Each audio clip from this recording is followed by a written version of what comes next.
আজকের থালিতে কি কি আছে দেখিয়ে দিই। প্রথমেই আছে ভাত, গরম গরম একদম। আর আছে শাক ভাজা, এটা সর্ষে শাক, লঙ্কা দিয়ে ভেজেছি।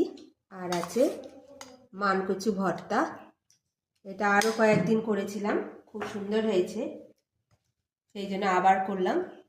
আর আছে একদম নতুন একটা আইটেম, এটা ফুলকপির কিমা কারি। এর সাথে আছে ডাল।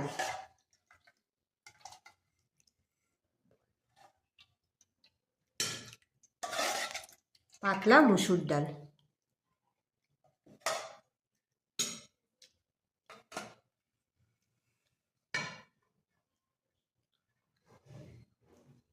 আর আছে ডিম সেদ্ধ।